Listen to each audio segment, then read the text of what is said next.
जी भगवान को माखन चोरी लीला करने की आवश्यकता क्यों पड़ी? और देखिए भगवान सर्वंतर्यामी है।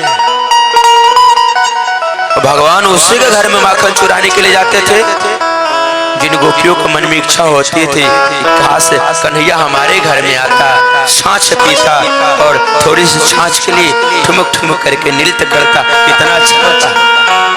तो जिन गोपियों को मन में इच्छा होती ना तो भगवान उस गोपियों के घर में जाते और भगवान माखन चुराते। एक दिन गोपियां इकट्ठा होकर के सुबह का टाइम, सुबह का समय, सब मैया यशोदा के द्वार पे आई और मैया यशोदा के द्वार पे आकर एक आवाज लगाई, यशोदा, ओ यशोदा। मैया यशोदा काम धाम छोड़ छाड़ करके भागी भागी द्वार पे आई। तुम सब सुबह सुबह क्या बात है? गोपियों ने कही उलाहना लेकर हम सब आई हैं। मैया यशोदा कही उलाहना लेकर के? गोपियों कही हाँ उलाहना लेकर हम सब आई हैं। मैया यशोदा कही किसकी उलाहना लेकर के तुम सब आई हो? गोपियों ने कहा आपके घर में भाई कौन? अरे वही कन्हैया तुम्हारा, वही कृष्ण जो पूरे ब्रज मंडल में उधम मचा रखा है, उसी को उलाहना लेकर हम सब आई हैं। मैया यशोदा कही बताओ हमारे कन्हैया ने कौन सा उधम मचाया? ए गोपी कही पहले कन्हैया को बुलाओ। अरे तुम्हारे कन्हैया से डरते हैं जो पीठ पीछे हम शिकायत करेंगे। मैया यशोदा कन्हैया को आवाज लगाती है, कन्हैया, ओ कन्हैया। और जैसे भगवान आवाज सुने, मजाक मत करो, जैसे भगवान आवाज सुने तुरंत भगवान उस समय सो रहे थे, गोविंद उठे। अजी भगवान जब भी सोते थे ना तो मैया यशोदा आंखों में काजल लगा दिया करती थी। अब भगवान जैसे ही खड़ा सो करके उठते, दोनों हाथों से जैसे ही अपना महाराज आंख मिसते ना, काजल पूरी आंख में फैल जाता था। उस दिन भी मैया यशोदा आवाज लगाई, कन्हैया, ओ कन्हैया। भगवान उठा मैया, और भगवान जैसे उठ करके दोनों आंख महाराज हाथ लगाए, सो महाराज काजल पूरी आंख में फैल गया। जगन्नाथ भगवान जैसे दिखने लगे गोविंद, और मैं भगवान आंख मिसते हुए मैया यशोदा के पास आए, और जैसे ही गोपियों को देखे भगवान डर गए। सुखदेव स्वामी जी कहते हैं परीक्षित, भगवान इतना डर गए कि मैया यशोदा को जो साड़ी था ना वही साड़ी के पीछे छिप गए। मैया यशोदा गोपियों से कही बताओ हमारे कन्हैया ने कौन सा उधम मचाया है? ये गोपी कहती है यशोदा तुम्हारे कन्हैया हमारे घर में आता है और सबसे पहले बछड़े खोलता है।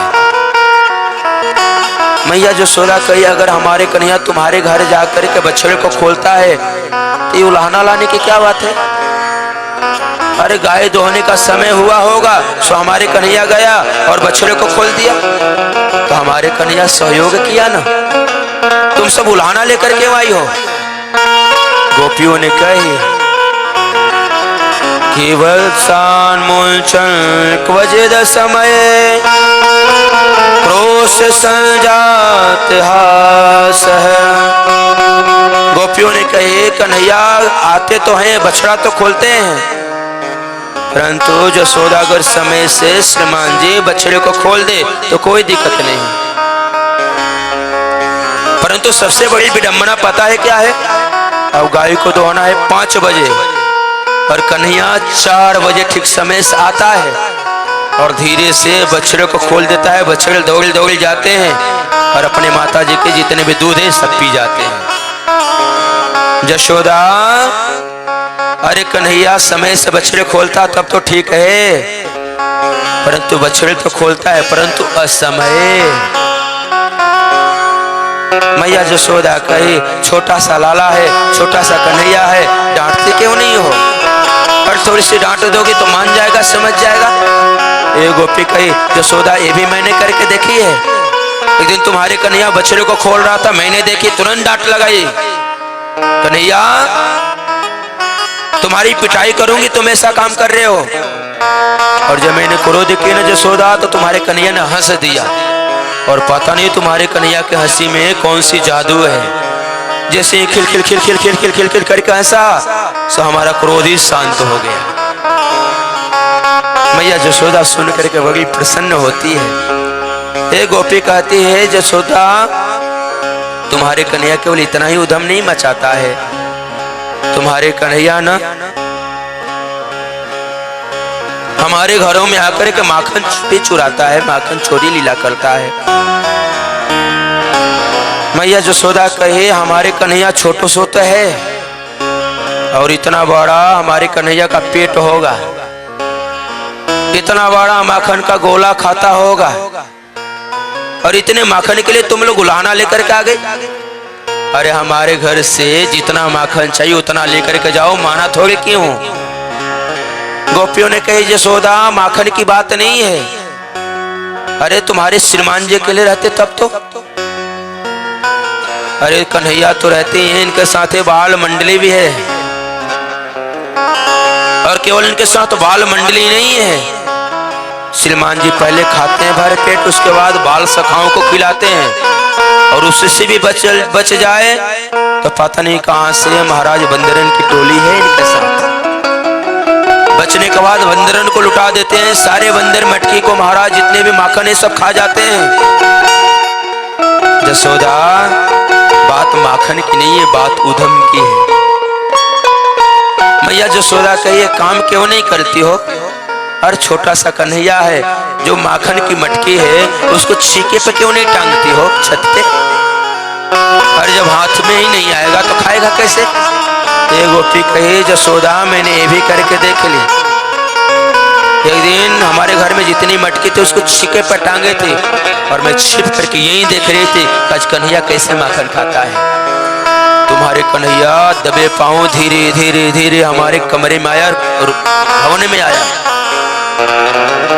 और सब सखाओं को बैठाया और खुद श्रीमान जी ऊपर चढ़ गए, एक एक ऊपर एक, उसके ऊपर एक, उसके ऊपर एक, ऐसे करके श्रीमान जी चढ़ गए, और जितने भी छीके पे मारकर टंगी थी ना यशोदा सब खा गए, एक छटाक भी नीचे नहीं गिरा। यशोदा तुम्हारे कन्हैया के पेट में ना 1.5 हाथ की ये दाढ़ी है, ये बच्चा थोड़ी है। तुम्हारे सामने दोनों हाथ जोड़ करके थर थर थर थर थर थर थर थर कांपते रहता है, बाहर निकलने पे ऐसा नहीं है तुम्हारे कन्हैया। मैया यशोदा भी कन्हैया के उधम को सुन करके मनी मन मुस्कुराती है, वो हमारे कन्हैया इतना बड़ा हो गया है, इतना चालाक हो गया है, इतना होशियार हो गया है।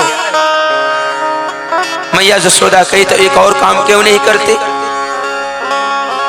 जो तुम्हारे घर में माखन का मटकी है उस मटकी को वृक्ष पे क्यों नहीं टांग देती। ये गोपी कही यशोदा मैंने ये भी करके देख लिया, हमारे घर के बाहर वृक्ष था और उसी वृक्ष के ऊपर सारे मटकी को मैं टांगे थी और छिप करके देख रही थी दूसरे वृक्ष के पीछे से। आज मैं देखती हूँ कन्हैया कैसे माखन खाता है। तुम्हारे कन्हैया आया धीरे धीरे, पूरे घर में माखन ढूंढा, नहीं मिला, बाहर आया, जैसे वृक्ष पर देखा तो माखन टंगा हुआ था। मधुमंगल से कहा मधुमंगल एक जाकर के बांस लाओ, और वही मधुमंगल बड़ा सा बांस लेकर आया, और बांस का जो ऊपर वाला छोर होता है ना पतला वाला, कन्हैया ने सबसे पहले पूरे सखाओं को लाइन में लगाया, और कन्हैया ने धीरे से महाराज बांस को मारा, सो महाराज मटकी में बील हो गई, और जैसे ही बील हुई तो महाराज नीचे गिरने लगा, और लाइन में सब लगे ही थे, बारी बारी से सब माखन पी गए, सब माखन को खा गए, सब छाछ को पी गए। यशोदा ऐसा ऐसा कन्हैया तुम्हारा कन्हैया उधम मचाता है। ये गोपी नीचे सरकी थी, यशोदा हमारे घर में तो माखन भी नहीं है, हमारे घर में तो मटकी भी नहीं है, फिर भी तुम्हारे कन्हैया हमारे घर में भी उधम मचाया है। मैया यशोदा कहे बताओ तुम्हारे घर में कौन सा कन्हैया उधम मचाया है। गोपी कही हमारे घर में तो न माखन है, न गैया है, न कुछ है। एक दिन तुम्हारे कन्हैया हमारे घर में आया और सबसे पहले पूरे घर में ढूंढा माखन, और जब पूरे घर में ढूंढने के बाद माखन नहीं मिला ना तो तुम्हारे कन्हैया को क्रोध आ गया और तुम्हारे कन्हैया ने कहा ये घर है कि मरघट है, ये घर है क्या स्मशान है, ऐसे घर में तो आग लगा देनी चाहिए। और वहीं तुम्हारे कन्हैया ने चेतावनी देकर कहा आज मैं सबक नहीं सिखाया तो मैं भी नंद का छोरा नहीं, मैं भी जसोदा का लाल नहीं। और तुम्हारे कन्हैया पता नहीं रात में 12 बजे कब हमारे घर में प्रवेश किया। हमारी एक ही तो लाली थी जसोदा, वो आंगन में खटिया पर सोई हुई थी। हे भगवान, तुम्हारे कन्हैया आया धीरे से और हमारी लाली की चोटी ना खटिया में बांध दिया और धीरे से कान में जाकर बोला हुआ। और जैसे ही कान में हुआ बोला, जैसे ही महाराज हुआ बोला, सो हमारी लाली को लगा कि भूत आ गया है। तुरंत आवाज लगाई मैया बचा भूत आ गया है, मैया बचा भूत आ गया, मैया बचाओ भूत आ गया है। मैं दौड़ी गई, हमारी लाली जैसे ही उठी तो आया ही नहीं है, चोटियां बंदी थी खटिया में ना, चिल्लाने लगी मैया भूत आया ही नहीं है, भूत पकड़ा भी है। और जैसे में दौड़ी भागी आई तो क्या देखी, तुम्हारे कन्हैया खिड़की से छलांग लगा करके बाहर भाग रहा था। मैंने अपने लाली से कही लाली कोई भूत प्रेत नहीं है, आजकल इस ब्रज में जसोदा का छोरा ही नंद का छोरा ही भूत प्रेत बन तो फिर रहा है। जसोदा ऐसा उधम तुम्हारे कन्हैया मचा रहा है। ये गोपी शर्मा रही थी, जसोदा जी हमें भी कुछ कहना है। मैया जसोदा का ये बता दे, जब सब सुना रही है तो तू क्यों चुप है, तू ही बता हमारे कन्हैया ने तुम्हारे घर में कौन सा उधम मचाया। गोपी कहिए हमारे घर में एक दिन तुम्हारे कन्हैया सवेरे सवेरे आया, पूर्णिमा का दिन, सत्यनारायण भगवान की कथा होने वाली थी, तो मैंने पूरे घर को गाय के गोबर से लेपन करके चौका पूर करके और उसी पे सत्यनारायण भगवान की फोटो रखी थी, तोरण द्वार बनाई थी। और मैं रसोई घर में ना भोग लगाने के लिए पंडित जी को खिलाने के लिए पूड़ी मालपुआ रसगुल्ला मिठाई मिर्ची इत्यादि बना रही थी। सवेरे सवेरे का समय था, जसोदा पता नहीं तुम्हारे कन्हैया कहां से आ गया और रसोई के चौखट पे बैठ गया, पेट को सुगराते हुए कहा भाभी जी राम राम। मैं भी कही राम राम कन्हैया, इतने सवेरे सवेरे कैसे आना हुआ। कन्हैया ने कहा भाभी ऐसे ही घूम रहा था तो मैंने इच्छा हुआ कि क्यों ना आपका भी दर्शन ही कर ले, परंतु सवेरे सवेरे भाभी किसके लिए आप बना रही हो, ये पूड़ी कचौड़ी मिठाई इमरती इत्यादि। गोपी कही तुम्हारे कन्हैया ने पूछा किसके लिए, मैंने कही गोप कन्हैया से कन्हैया आज पूर्णिमा है ना, सत्यनारायण भगवान की पूजा होने वाली है, पंडित जी आएंगे कथा कहेंगे, सत्यनारायण भगवान की भोग लगेगी, उसके बाद पंडित जी पाएंगे तुम भी आना, मैया जसोदा को भी लेकर के आना, तुम सबके लिए भी भंडारा है। तुम्हारे कन्हैया ने हट पकड़ा नहीं हमें अभी चाहिए भाभी, हमें भूख लगी हमें अभी चाहिए, हमसे बड़ा जय जय कौन है, सबसे पहले मैं भोग लगाऊंगा। और जब तुम्हारे कन्हैया हट पकड़ा तो मैंने डांट दी चल दारी के भाग यहां से। बार बार मैं समझा रही हूँ कि जब तक जय जय के भोग नहीं लगेगी तब तक खाने को नहीं देंगे, चल यहां से। और जैसे तुम्हारे कन्हैया को डांटो कन्हैया महाराज क्रोध से लाल लाल, और वहीं कन्हैया बाहर गया और पता नहीं कहां से 2 कुत्ते का पीला लेकर के आया और जहां सत्यनारायण भगवान की फोटो रखी गई थी ना वहीं पे ला करके बैठा दिया और रसोई के खिड़की पर चल करके हवा लगाया भाभी जी राम राम, आपके सत्यनारायण भगवान आंगन में पधार गए, जाकर के जरा दर्शन तो कराओ। मैं समझ गई कि तुम्हारे कन्हैया ने जरूर कोई उधम मचाया होगा। मैं जाई गई भागी भागी देखी तो क्या देखी 2 कुत्ते का पीला सत्यनारायण भगवान की फोटो हटा करके वहीं रखा गया था। हे भगवान, पूरे घर को सफाई किए, पुनः महाराज सत्यनारायण भगवान की फोटो रखी, फिर से प्रसाद बनाई, पंडित जी आए भोग लगा। तुम्हारे कन्हैया ऐसा उधम मचाता है।